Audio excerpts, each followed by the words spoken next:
こんばんは。宇宙の眠りです。宇宙のお話と後半はソルフェジオ周波数 528Hz でリラックスされてお休みください。木星が水星の衝突から地球を救う。夜空を見上げると私たちは無数の星々の輝きに魅了されます。その中でもひときわ明るく輝く天体の一つが木星です。太陽系最大の惑星である木星は古代から人々に親しまれてきました。しかしこの巨大な惑星が私たち地球にとって想像以上に重要な役割を果たしていることをご存知でしょうか。木星はまるで太陽系の守護神のように宇宙から飛来する危険な天体から地球を守ってくれているのです。木星は太陽系で最も大きな惑星です。その直径は約14万 km で地球の約11倍もあります。もし木星を空のボールだとすれば、その中に地球を1300個以上も入れることができるほどの大きさです。質量は地球の318倍もあり、太陽系の惑星すべてを合わせた質量の約7割を木星だけで占めています。つまり木星は太陽系の惑星の中で圧倒的な存在なのです。木星の表面には美しい縞模様が見られます。これは木星の大気が激しく流れている証拠です。特に有名なのが大赤斑と呼ばれる巨大な渦です。この渦は地球がすっぽり入るほどの大きさで、少なくとも300年以上も存在し続けています。木星は主に水素とヘリウムというガスでできているため、地球のような硬い地面はありません。木星はガス惑星と呼ばれる種類の惑星なのです。木星は太陽から約7億7800万 km も離れた位置にあります。地球から太陽までの距離の約5倍です。木星が太陽の周りを一周するには約12年もかかります。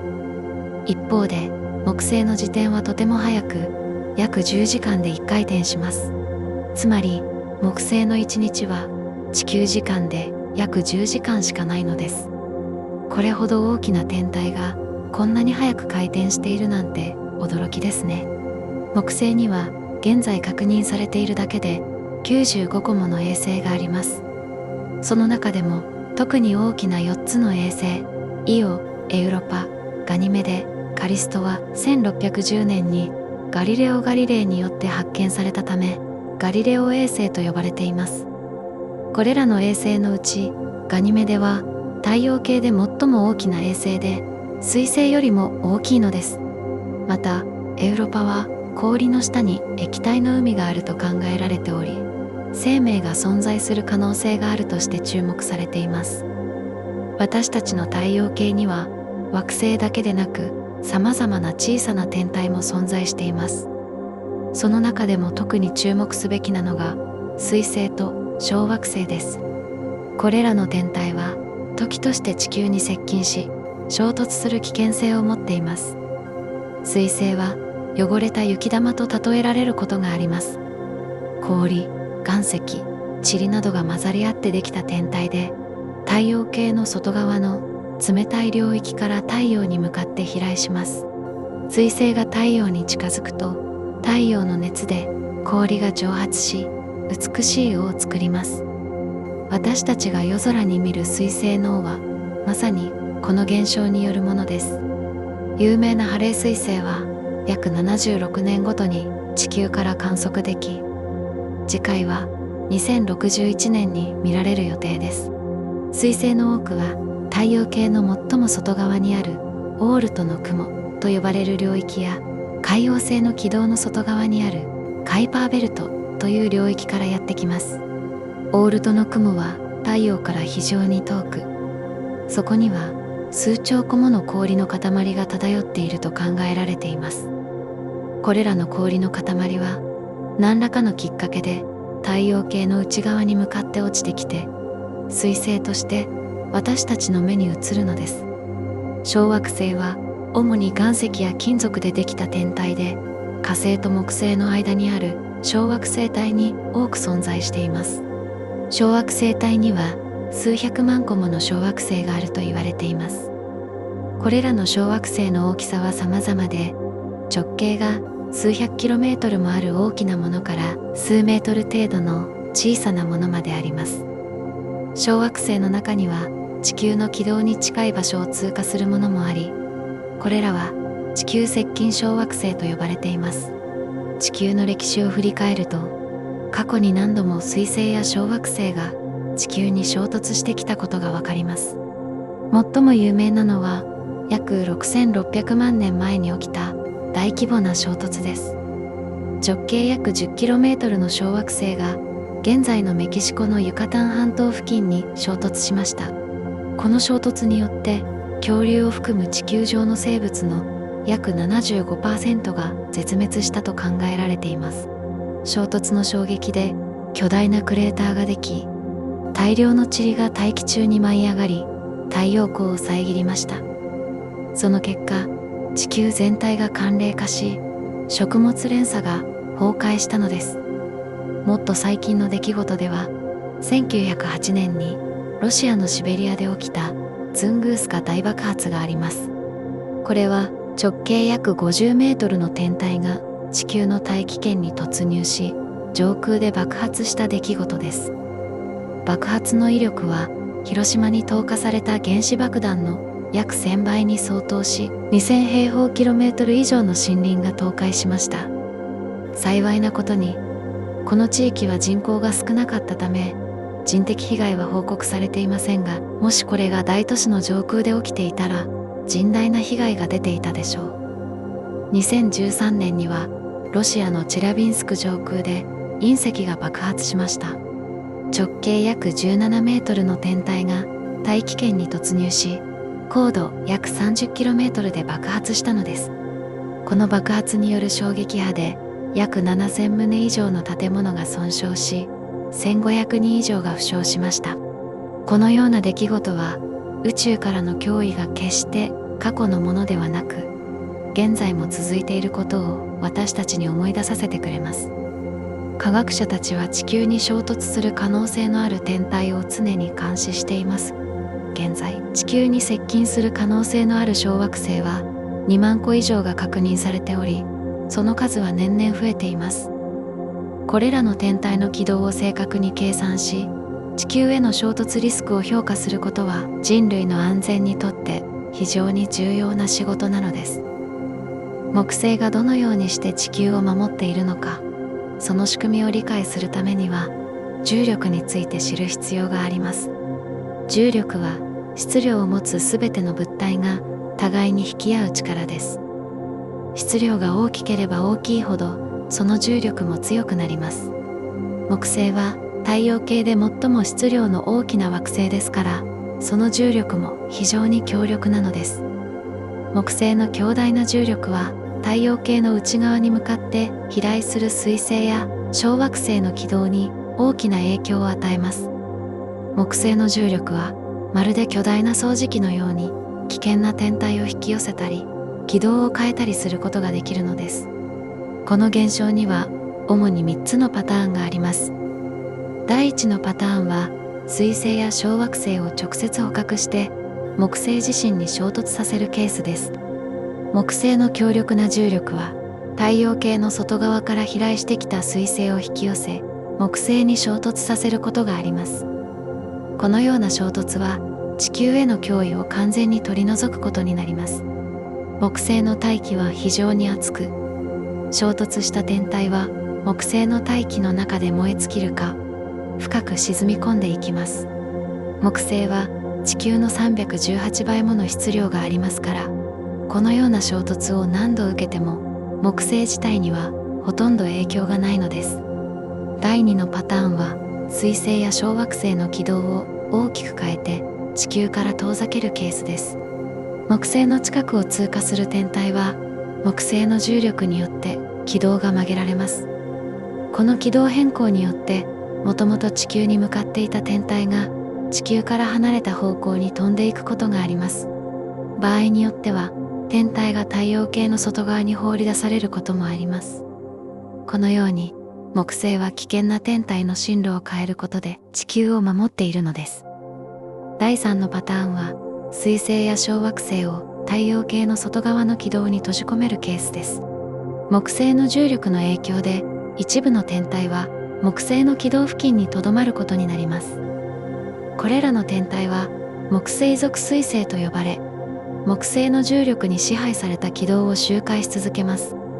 このような天体は地球の軌道にまで到達することはめったにありません。木星は危険な天体を自分の近くに引き止めることで地球への脅威を減らしているのです。科学者たちの研究によれば、木星が存在しなかった場合、地球に水星が衝突する頻度は現在の約1000倍になる可能性があるという試算もあります。これは驚くべき数字です。つまり木星は地球への天体衝突のリスクを劇的に減らしてくれているのです。木星がなければ地球の生命の進化は全く異なるものになっていたかもしれません。頻繁に起こる大規模な衝突によって生命が発展する時間が十分に得られなかった可能性すらあるのです。もちろん木星の保護は完璧ではありません。木星の重力が逆に天体の軌道を変えて地球に向かわせてしまうこともあります。しかし全体として見れば木星の存在は地球にとって大きなプラスとなっています。木星は太陽系の中で地球を守る盾のような役割を果たしているのです。木星が実際に水星を捉えて衝突した歴史的な出来事があります。1994年に起きたシューメーカー・レビ第9彗星の木星衝突です。この出来事は天文学者たちが史上初めてリアルタイムで観測した惑星への天体衝突であり、木星の保護機能を証明する重要な事例となりました。シューメーカー・レビ第9彗星は1993年3月に天文学者のユージン・シューメーカー、キャロライン・シューメーカー夫妻、そしてデビッド・レビによって発見されました。この彗星が発見された時、天文学者たちは驚くべき光景を目にしました。彗星は一つの塊ではなく21個もの破片に分裂していたのです。まるで真珠の首飾りのように破片が一列に並んで木星に向かって飛んでいました。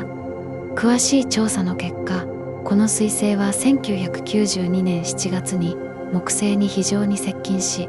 木星の強力な潮汐力によってバラバラに引き裂かれたことが判明しました。潮汐力とは天体の重力が場所によって異なることで生じる力です。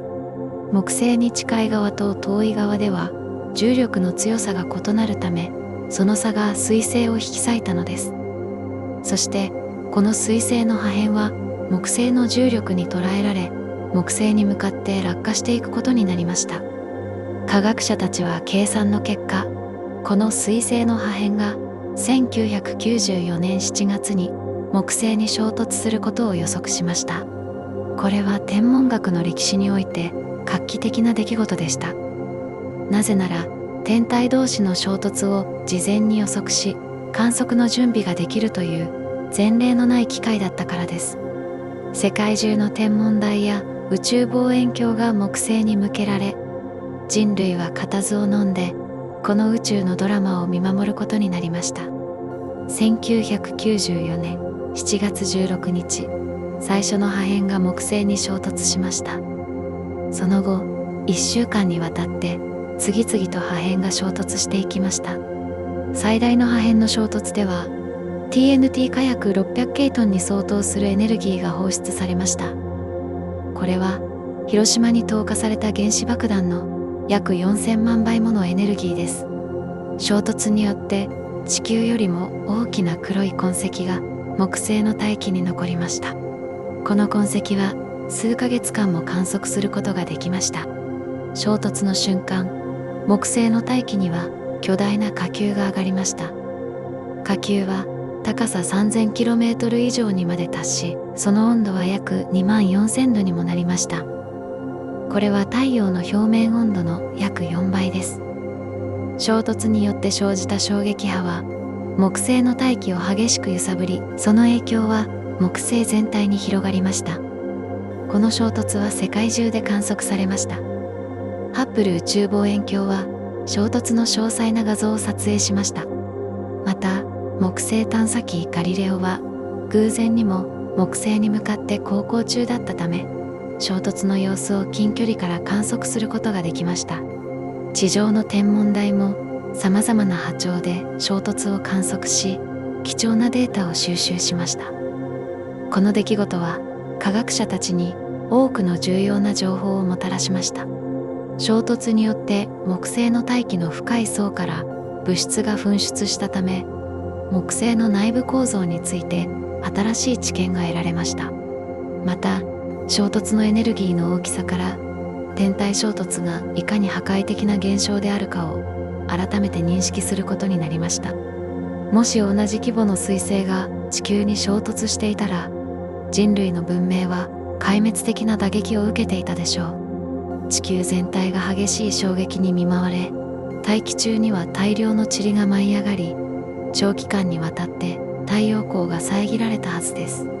その結果、地球の気候は大きく変動し、食料生産は壊滅的な影響を受け、多くの生命が失われていたでしょう。シューメーカー、レビ第9彗星の衝突は、木星が地球の盾として機能していることを私たちに劇的な形で示してくれました。木星がこの彗星を捉えて衝突させなければ、この彗星はもしかしたら太陽系の内側に侵入し、地球や他の惑星に脅威をもたらしていたかもしれません。この出来事は、木星という巨大な惑星の存在がいかに私たちの安全にとって重要であるかを教えてくれたのです。木星が地球を守っているという話は実は単純ではありません。最近の研究により、木星の役割はもっと複雑で、場合によっては危険な天体を地球に向かわせる可能性もあることが分かってきました。木星は時に盾となり、時に脅威をもたらす二面性を持った存在なのです。コンピューターシミュレーションを使った研究では、木星の重力が天体の軌道に与える影響を詳しく調べています。その結果、木星が長周期彗星、つまり太陽系の外側から飛来する彗星に対しては、確かに保護の役割を果たしていることが確認されました。これらの彗星の多くは、木星の重力によって軌道を変えられ、地球から遠ざけられています。木星がなければ、これらの彗星が地球に衝突する確率は現在よりもはるかに高くなるでしょう。しかし、短周期彗星や小惑星帯からの天体に関しては状況が異なります。木星の重力は火星と木星の間にある小惑星帯の天体の軌道を乱すことがあります。この重力の影響によって一部の小惑星は軌道が不安定になり、太陽系の内側に向かって飛ばされることがあるのです。つまり、木星の重力が本来は地球に到達しなかったはずの天体を地球の近くに送り込んでしまう可能性があるのです。また、木星の重力による共鳴という現象も重要です。共鳴とは、2つの天体の軌道周期が簡単な整数比になっている時に起こる現象で、重力の影響が繰り返し同じタイミングで働くため、軌道が大きく変化することがあります。小惑星帯には木星との共鳴によって軌道が不安定になる領域があり、これらの領域から小惑星が地球の軌道近くに送り込まれることがあります。この現象をカークウッドの空撃と呼び、小惑星帯の特定の距離には小惑星がほとんど存在しない空白の領域ができています。さらに木星の存在は太陽系の形成初期において地球への水の供給にも影響を与えたと考えられています。地球の海の水がどこから来たのかは長年の謎でした。一つの有力な説は、彗星や小惑星が地球に衝突して水を運んできたというものです。木星の重力は水を含む天体を地球に向かわせたり、逆に遠ざけたりすることで地球の水の量に影響を与えたと考えられています。もし木星がなければ地球に到達する水の量が異なり、地球は現在のような水の惑星にはなっていなかったかもしれません。科学者たちは木星の影響を総合的に評価するために数百万年から数十億年という長い時間スケールでのシミュレーションを行っています。その結果、木星の存在は全体として見れば地球にとって有益であるという結論に達しています。木星が一部の天体を地球に向かわせることはあっても、それ以上に多くの危険な天体を遠ざけているため、差し引きでは地球を守っていると言えるのです。また木星の役割は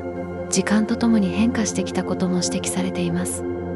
太陽系が形成された45億年前、木星は現在の位置よりも太陽に近い場所にあったと考えられています。その後、木星は外側に移動し、現在の位置に落ち着きました。この移動の過程で、木星は太陽系の小天体の分布に大きな影響を与え、太陽系の構造を形作ったのです。木星の移動がなければ、小惑星帯の形成や彗星の分布も全く異なるものになっていたでしょう。木星の複雑な役割を理解することは、地球の安全を考える上で重要です。私たちは木星を単純な盾として見るのではなく、太陽系全体のダイナミクスの中でその影響を総合的に評価する必要があります。木星は時に保護者となり、時に脅威の源となる複雑な存在なのです。しかし全体として見れば、木星の存在は地球の生命にとってかけがえのない恩恵をもたらしていると言えるでしょう。木星が地球を守ってくれているとはいえ、それだけに頼っているわけにはいきません。人類は自ら宇宙からの脅威に備える必要があります。現代の科学技術を駆使して危険な天体を早期に発見し、必要に応じて対策を講じる体制を整えることが重要です。まず、危険な天体の発見と追跡が不可欠です。世界中の天文台では、地球に接近する可能性のある小惑星や彗星を探すプログラムが実施されています。アメリカの NASA は地球近傍天体観測プログラムを運営し、直径140メートル以上の地球接近小惑星の 90% 以上を発見することを目標としています。これまでに2万個以上の地球接近天体が発見されており、その軌道が詳しく調べられています。日本でも国立天文台や宇宙航空研究開発機構 JAXA などが小惑星の観測と研究を行っています。特に JAXA の小惑星探査機はやぶさとはやぶさ2は小惑星に実際に着陸してサンプルを持ち帰るという世界初の快挙を成し遂げました。これらの探査によって得られたデータは小惑星の構造や組成を理解し、将来的に小惑星の軌道を変える技術を開発する上で非常に重要な情報となっています。もし地球に衝突する危険性のある天体が発見された場合、どのような対策があるのでしょうか。映画では核兵器で小惑星を破壊するシーンがよく描かれますが、実際には小惑星を破壊することは賢明ではありません。なぜなら小惑星を破壊しても破片が地球に降り注ぐ可能性があるからです。一つの大きな脅威が多数の小さな脅威に変わってしまうだけです。より現実的な方法は小惑星の軌道を少しだけずらすことです。衝突までに十分な時間があれば、わずかな軌道の変更で小惑星を地球から遠ざけることができます。例えば、小惑星に宇宙船を衝突させて運動量を与える方法があります。これを運動エネルギー衝突と呼びます。小惑星の速度をわずかに変えることで、地球に到達するときには大きな距離の差が生まれるのです。2022年、NASA は DART という実験を行いました。これは小惑星の軌道を変える技術を実証するための世界初のミッションでした。無人探査機を小惑星ディモルフォスに衝突させ、その軌道を変えることに成功しました。この実験は人類が実際に小惑星の軌道を変える能力を持っていることを証明した歴史的な成果でした。衝突の結果、ディモルフォスの軌道周期は約32分短縮されました。これは予想以上の効果で、この技術が実用的であることが示されました。他にも小惑星に長期間力を加え続ける方法があります。例えば小惑星の近くに宇宙船を配置し、宇宙船の重力を利用して少しずつ小惑星を引っ張る重力トラクターという方法や、小惑星の表面にペンキを塗って太陽光の反射を変え、太陽の放射圧を利用して軌道を変える方法などが提案されています。これらの方法は小惑星を破壊せずに、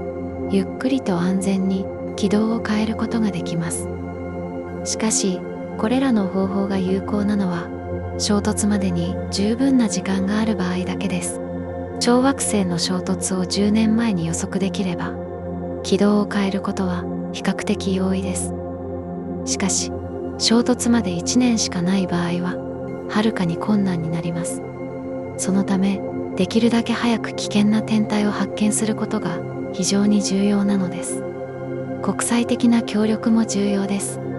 宇宙からの脅威は一つの国や地域だけの問題ではありません。地球全体の問題です。そのため、国連では国際小惑星警報ネットワークや宇宙任務企画諮問グループといった組織が設立され、各国が協力して小惑星の脅威に対応する体制が整えられています。万が一の事態に備えて、情報共有や対策の立案、実行を国際的に協力して行う仕組みが作られているのです。一般市民にできることもあります。アマチュア天文家による小惑星の発見は実は珍しくありません。多くの重要な天体がアマチュア天文家によって最初に発見されています。また、市民科学プロジェクトに参加して天体画像の分析を手伝うこともできます。宇宙への関心を持ち、科学教育を支援することも、長期的には人類の宇宙からの脅威への対応能力を高めることにつながります。木星の保護があるとはいえ、地球のような惑星が存在すること自体が宇宙の中では非常に稀な奇跡なのかもしれません。生命が繁栄するためには多くの条件が絶妙に整っている必要があります。その条件の一つが木星のような保護者の存在なのです。地球が生命にとって理想的な環境である理由はたくさんあります。まず、地球は太陽から適切な距離にあります。近すぎると暑すぎて水が蒸発してしまい、遠すぎると寒すぎて水が凍ってしまいます。地球は液体の水が存在できるハビタブルゾーンと呼ばれる領域に位置しているのです。液体の水は生命にとって不可欠な要素です。水は栄養素を運び、化学反応を可能にし、温度を調節する役割を果たします。地球の表面の約 70% は海で覆われており、この豊富な水が生命の誕生と進化を支えてきました。さらに、地球には大気があります。この大気は酸素を含み、私たちが呼吸することを可能にしています。また、大気は有害な宇宙線や紫外線から地球上の生命を守るバリアの役割も果たしています。オゾン層は特に重要で、太陽からの有害な放射線を吸収しています。地球の磁場も重要な保護機能を持っています。この磁場は太陽風と呼ばれる高エネルギー粒子の流れから地球を守り、大気が宇宙空間に吹き飛ばされるのを防いでいます。加えて、地球の適度な重力は大気を保持し、月の存在は地球の自転軸を安定させています。この安定性により気候が比較的安定し、生命が繁栄できる環境が長期間維持されているのです。ここからは癒しのソルフェジオ周波数 528Hz の音源をお楽しみください。